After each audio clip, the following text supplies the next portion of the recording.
síndrome do túnel do carpo é uma neuropatia resultante da compressão do nervo mediano do canal do carpo. A estrutura anatômica que se localiza entre a mão e o antebraço. Através desse túnel rígido, além do nervo mediano, passam os tendões flexores, que são revestidos pelo tecido sinovial.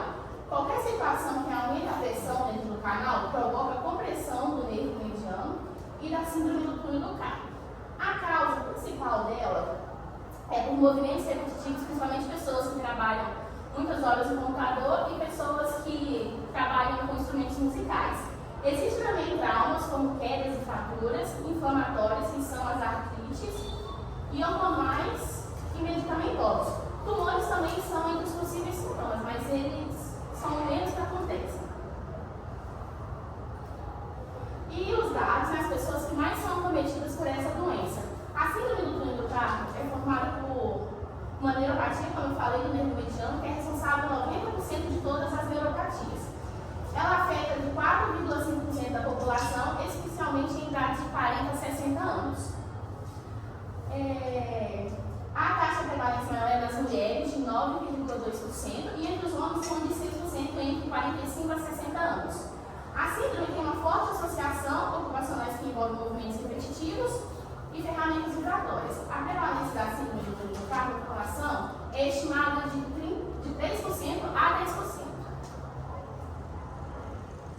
Agora eu vou falar sobre a anatomia do túnel do carpo e o punho é composto por 8 ossos, junto com eles 2 ligamentos, que são considerados como a fileira proximal e a distal. A fileira proximal é composta do escafoide, semilunar, piramidal e pisioforme. E a fileira distal, trapézio, trapezoide, capitado e amato.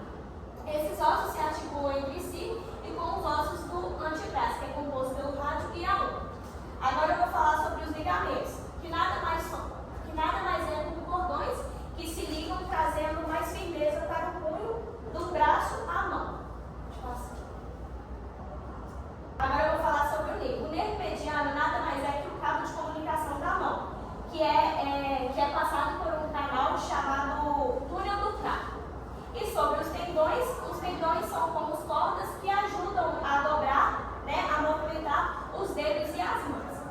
E a relação com os movimentos das mãos e os dedos nada mais é que permite o movimento de flexão, extensão, desvio radial, que é o movimento em direção ao polegar, e o desvio ulnar, que é o movimento em direção ao dedo mínimo, além de pequenas rotações.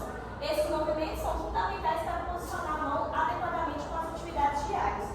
E também, se o nervo ficar bastante apertado e não conseguir fazer a movimentação dele, é considerada uma síndrome do túnel do carpo. Vamos falar sobre a fisiopatologia, que nada mais é que o encarceramento do nervo periférico. Você pode dar uma moça? Aí, aqui está a anatomia da mão.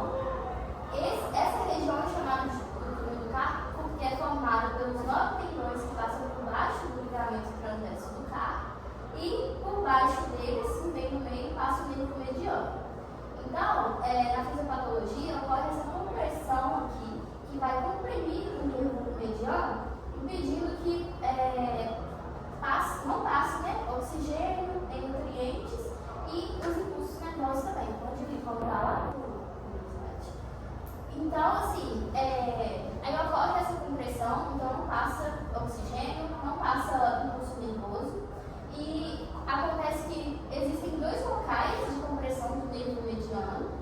Um é no nível do limite proximal do túnel do carpo. Você puder botar, por favor. Então, o nível do limite do túnel do carpo é mais ou menos nessa região aqui. Então, vai comprimir aqui, pode botar. Então vai ser ocasionado pela flexão do punho por causa da alteração de espessura e na rigidez da face antebraquial, que é localizada mais ou menos aqui, que é um tecido fibroso que sustenta os músculos e da sustentação e na porção proximal do ligamento do carpo. E o segundo é no nível da porção mais estreita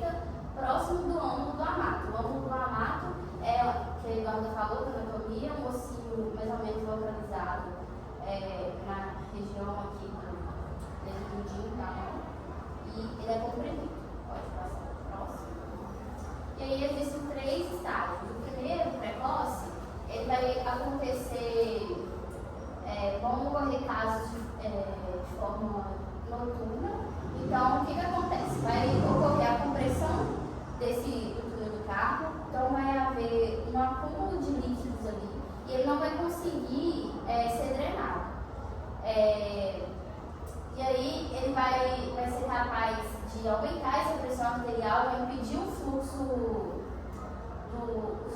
sanguíneo ali nessa parte e vai impedir o oxigênio. Isso vai levar ao estágio intermediário, que vai impedir a microcirculação desse líquido intersticial, que vai ficar preso aqui, que ele vai conseguir ser drenado, onde não vai ter espaço.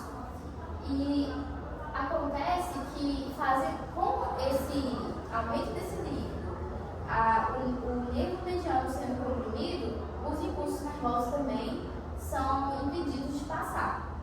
Então, vai acontecer uma destruição da bainha de mielina e dos nódulos de Ranvier, que são presentes ali no neurônio, e esses nódulos de Ranvier, eles são fundamentais para impulsionar o impulso elétrico. Então, quando os neurônios possuem esses nódulos, eles conseguem atingir mais rápido o local que ele tem que ir. Pode passar para o próximo. E aí vem o estágio avançado, que depois, com essa conversão, o aumento do líquido, destruição das bainhas de mielina e dos nódulos de Ranvier, acontece a degeneração valeriana, que nada mais é que a destruição dos axônios. Então, no estágio avançado, acontece o líquido vai estar ali sem passagem, os impulsos elétricos não vão conseguir chegar, e aí vai acontecer a degeneração valeriana, que é a destruição dos axônios, né? Então, vai fazer com que essa regeneração nervosa não aconteça e vão ter déficits sensitivos e motores. Boa noite, me chamo Clevo e hoje eu vou falar sobre sinais, sintomas e diagnósticos. Aqui temos os sintomas, que são dormência e formigamento no polegar, o indicador, dedo médio e metade radial do anelar. Dor no punho, podendo irradiar para o antebraço até mesmo o ombro. Pioras dos sintomas à noite ou acordar, fraqueza na mão e dificuldade para segurar objetos. Em sinais, temos a atrofia da eminência tenar, em casos crônicos, alteração de sensibilidade nos dedos inervados pelo nervo mediano. Aqui temos os exames clínicos. Aqui tem o teste de Fallen, punhos flertidos, dorso com dorso, por 60 segundos. Aqui tem o teste é feito dessa forma, a gente vai colocar um punho com o outro, vamos abaixar o dedo e deixar o antebraço retinho aqui. Aí a gente tem que esperar 60 segundos e os positivos vai dar formigamento ou dor no dedos ou no nervo mediano. Já o teste de Tinel, que são percussão leve sobre o nervo mediano do punho, a gente vai pegar a mão, vai fazer isso daqui, aqui vai dar uma linha. A gente vai dar leves batidinhas aqui, e se tiver dado o caso positivo, vai dar formigamento nos dedos e até mesmo choques. E teste de Durkheim, a gente vai fazer uma compressão direta sobre o túnel do carpo, que é pressionar um pouquinho abaixo dessa linha, bem no túnel do carpo, por 30 segundos. Positivo, reprodução rápida dos sintomas. Aqui a gente tem os exames complementares, que é eletroneuromiografia, que avalia o comprometimento e gravidade de lesão do nervo. A ultrassonografia identifica o espaçamento do nervo e alterações atômicas, e a ressonância magnética, que é a menos usada, ela é usada em casos mais complexos ou diagnósticos diferenciais. Complicações e evolução. Primeiro, a gente tem o dano permanente no nervo, que acontece que o nervo sofre uma compressão por muito tempo e isso acaba levando a lesões. A consequência é que há a perda permanente da sensibilidade da força da mão. O segundo é a atrofia da musculatura tendinosa, que acontece na base do polegar. E o que acontece? O músculo fica muito fraco e acaba diminuindo de tamanho. A consequência dificulta os movimentos finos e a dificuldade de segurar a caneta, botar a camisa, tarefas do dia a dia. O terceiro tem uma perda de função e acessibilidade. O que acontece é que as pessoas acabam perdendo a sensibilidade do polegar, do indicador e da metade do anelar. E acaba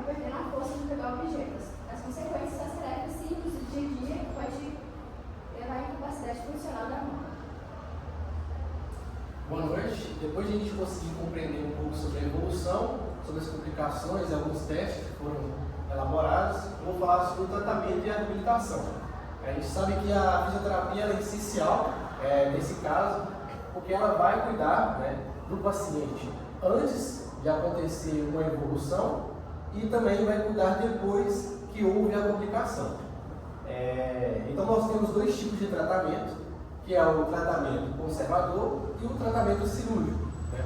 O conservador é um tratamento mais tranquilo, que a pessoa ela conseguiu a tempo ali procurar pela ajuda médica, então ela vai usar uma tala ortopédica ali para evitar alguns problemas a mais, ajustes ergonômicos, né? Não utilizar tanto a mão ali para não complicar, medicamentos também, vai ter ali um anti-inflamatório, assim por diante.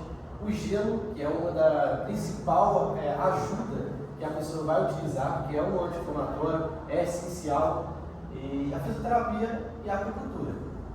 Já a parte cirúrgica, né, é a liberação do ligamento transverso do carpo, quando os sintomas graves ou ser melhor. Então, para ir para uma cirurgia, ela já precisa estar no estágio avançado, estágio 3. Já o estágio 1 e o estágio 2, ele pode estar simplesmente tratando com a parte conservadora. A importância da fisioterapia é reduzir a dor e a inflamação, melhorar a mobilidade e a força, previne com orientações ergonômicas e acelera o retorno às atividades. Quanto mais você deixa com que essa situação ela piora, né, a sua mão ela pode atrofiar, né? E isso vai causar uma complicação maior, um afastamento e assim por diante, e até mesmo pode prejudicar não somente a sua mão, mas como o seu braço e assim por diante, ela pode se espalhando. As atividades na fisioterapia é o alongamento, o exercício, né, do punho e dos dedos, como foi feito aqueles testes ali, também faz parte da fisioterapia, algum daqueles exercícios que o colega mostrou. Deslizamento do nervo mediano, né, trabalhar bastante o nervo para poder ter ali uma liberação. O fortalecimento muscular, que vai ser essencial, porque querendo ou não, quando você sente esse desconforto, você acaba perdendo músculo e aí você tem uma fraqueza, não consegue segurar o objeto e assim por diante. E o ultrassom, a laser e mobilizações, né? Já o pós-cirúrgico, ele já é um tratamento um pouco diferente, que é o controle de edema, ganho de força e de função. E querendo ou não, um pós-cirúrgico ali você vai enfraquecer mais ainda. E aí você precisa de ter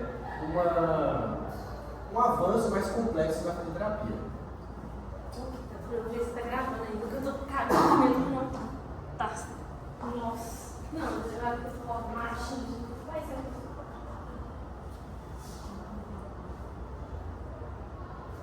Tá. Meu nome é Lara. Agora eu vou dar uma recapitulação final e enlaçar tudo isso que todo mundo do grupo falou, porque nesses impactos da funcionalidade e na prevenção entram todos esses outros tópicos que foram falados aqui.